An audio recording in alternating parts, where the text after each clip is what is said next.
মাওলানা জহির, আমি ওনাকে দেওবন্দে গিয়ে পেয়েছি। অনেক ধনী মানুষের ছেলে, আজ থেকে 26-27 বছর আগের কথা, 2000 সাল 99 সালের শেষের কথা। এই জহির ভাই পড়াশোনা খুব বেশি পারতেন না, কিন্তু নামাজে এত যত্নবান। 20 মিনিট আগে চলে যাবেন মসজিদে গিয়া নামাজের আগে একটু তেলাওয়াত, একটু জিকির। এই যে আমরা বলি মন বসে না, নামাজের ভিতরে খালি মন দৌড়ায়। আমি আপনি দৌড়ে গিয়া নামাজে দাঁড়াইলে এখন যেটা করে গেছি সেটাই তো নামাজের ভিতরে আসবে।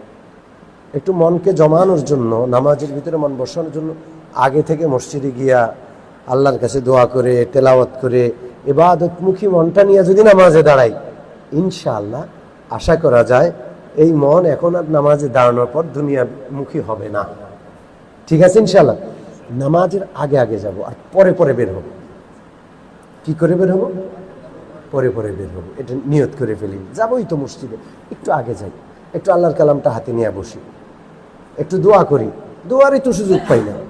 আচ্ছা, রমজান চলে যাচ্ছে, কয়টা দোয়া করছি আল্লাহর কাছে, খুব কেঁদে, একেবারে দিল দিয়ে কেঁদে আল্লাহর কাছে কয়টা দোয়া করছি বলে।